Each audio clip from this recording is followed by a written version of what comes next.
4 जनवरी 2025 की यह बात है।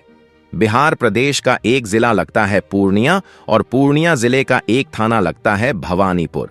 भवानीपुर थाना क्षेत्र के वार्ड नंबर 4 में उत्तर प्रदेश पुलिस, बिहार की पुलिस, यूपी एसटीएफ, एटीएस, इन्होंने चारों तरफ से एक मकान की घेराबंदी की और घेराबंदी करने के बाद पुलिस आवाज लगाती है कि नासिर पठान अपने आप को कानून के हवाले कर दो, नहीं तो पुलिस को गोली चलाने के लिए विवश होना पड़ेगा, मजबूर होना पड़ेगा। जैसे ही पुलिस ने घेराबंदी की थी तो आसपास के लोग में हड़कंप मच जाता है कि इतनी सारी पुलिस का यहां पर काम क्या है। दरअसल इस घर से एक व्यक्ति निकलता है। निकलने के बाद कहता है कि साहब, आप क्या नाम ले रहे हैं? ये घर तो मेरा है, मैं इस घर का मालिक हूं, इस घर में ये सदस्य रहते हैं। जब पुलिस ने यह बात सुनी तो पुलिस को भी बड़ी हैरानी होती है। पुलिस जिसको तलाश करने के लिए आई थी, जिसका एड्रेस मिला था, दरअसल एड्रेस भी कोई और रहता है। ऐसा कैसे हो सकता है? आखिरकार पुलिस ने उसके जो 11वीं क्लास में पढ़ने वाला एक बालक होता है, उसको हिरासत में लेती है और हिरासत में लेने के बाद उसको उत्तर प्रदेश के प्रयागराज में लेकर आ जाते हैं। और जब उसके अपराध की जो भी उसने कृत्य किया था, उसकी कहानी सोशल मीडिया पर, अखबारों के माध्यम से जब लोगों को पता चलता है तो लोगों को यकीन नहीं हो रहा था कि 11वीं क्लास में पढ़ने वाला एक छात्र, जो कि अब भी नाबालिग है, काम उसने ऐसा किया है जैसे कि आतंकवादी काम करते हैं, जैसे कि अब बड़े बड़े अपराधी काम करते हैं। अब इस बात को लेकर पुलिस, उत्तर प्रदेश की पुलिस भी यह सोचने पर मजबूर है कि उस बालक के साथ क्या बालकों वाला ट्रीटमेंट होना चाहिए या फिर आतंकवादियों जैसा ट्रीटमेंट होना चाहिए। हालांकि कि फिलहाल उस बालक को वहां रखा गया है जहां पर बाल अपराधी रहते हैं, यानी कि संप्रेक्षण गृह में रखा गया है। लेकिन जैसे ही लोगों ने इस घटना को, इस कहानी को जानने की कोशिश की तो हर कोई हैरान रह जाता है। आज की कहानी को समझने की कोशिश करते हैं कि आखिरकार 11वीं क्लास में पढ़ने वाले उस छात्र ने ऐसा क्या काम किया था जो उत्तर प्रदेश पुलिस भी सोचने पर विवश हो जाती है। आज की घटना बिहार प्रदेश के जिला पूर्णिया से शुरू होती है, लेकिन कहानी की गूंज जो सबसे पहले गूंजती है वह गूंजती है उत्तर प्रदेश के प्रयागराज में। प्रयागराज का वो इलाका जहां पर महाकुंभ का मेला, जो कि 12 साल के बाद लग रहा है, उसके लिए उत्तर प्रदेश की सरकार की जितनी भी मशीनरी हैं, सब के सब उसकी तैयारी में जुटे हुए हैं, क्योंकि उसमें देश विदेश से लाखों श्रद्धालु आने वाले हैं। उसके लिए बहुत ही शानदार तरीके के इंतजाम किए गए हैं। और इसी बीच में एक पोस्ट थी जो लगातार सोशल मीडिया के अलग अलग प्लेटफॉर्म पर वायरल हो रहा था। अब चाहे वो एक्स हो, चाहे वो तो उत्तर प्रदेश की पुलिस पर, उत्तर प्रदेश की सरकार पर कई तरह के सवाल खड़े हो सकते हैं। यहां 1000 लोगों को मारने के लिए बम से उड़ाने की सीधे सीधे धमकी दी गई थी।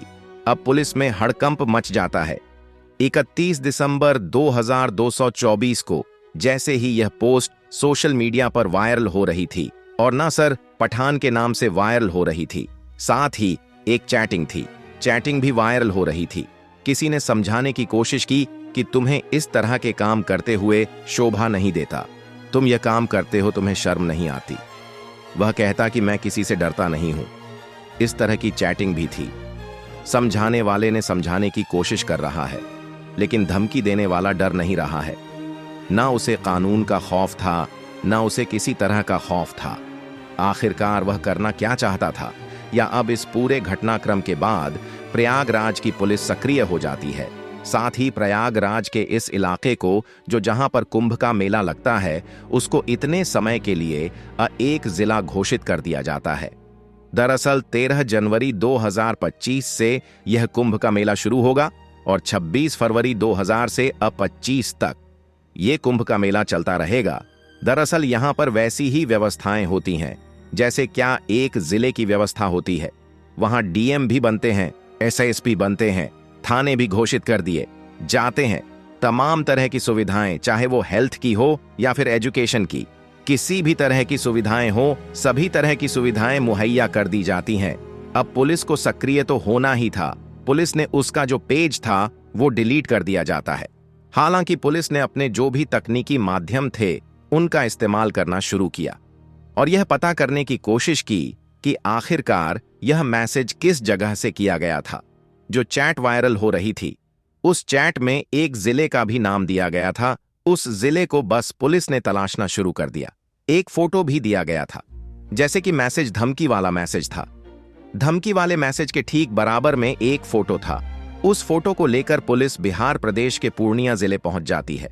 वहां जाने के बाद अलग अलग लोगों को दिखाती है, क्या तुमने इस व्यक्ति को इसे देखा है?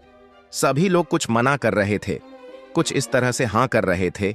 कुल मिला के पुलिस उस घर तक, उस जगह तक पहुंच जाती कि जहां से आईपी एड्रेस, जैसे कि कोई हम मोबाइल फोन यूज करते हैं तो उसमें इंटरनेट का एक आईपी एड्रेस होता है, एक जो टावर होता है उसकी लोकेशन वगैरह भी आ जाती है। तो ये टेक्निकल चीजें थीं, उसके माध्यम से आखिरकार पुलिस उस अपराधी तक पहुंची जाती है।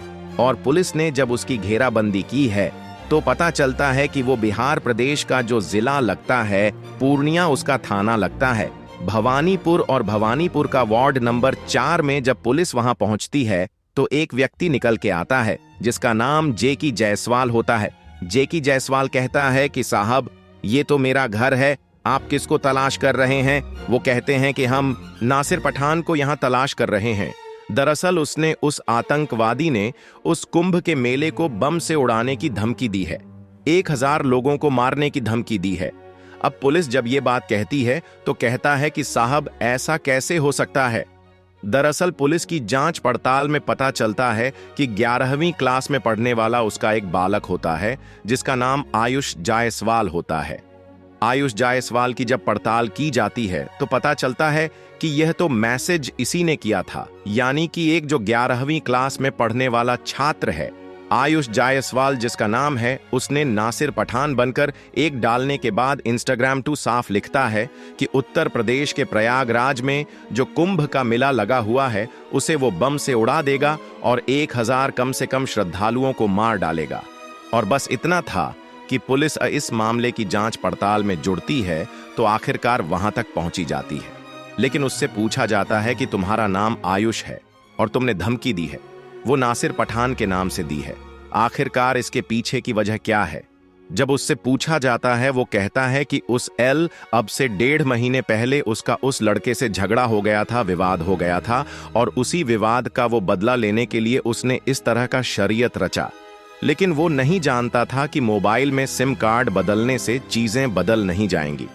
टेक्नोलॉजी जो होती है कई साल तक बस वैसी की वैसी रहती है, इसलिए इस तरह का गलत इस्तेमाल करने पर जाहिर सी बात है पुलिस उसको पकड़ ही लेगी।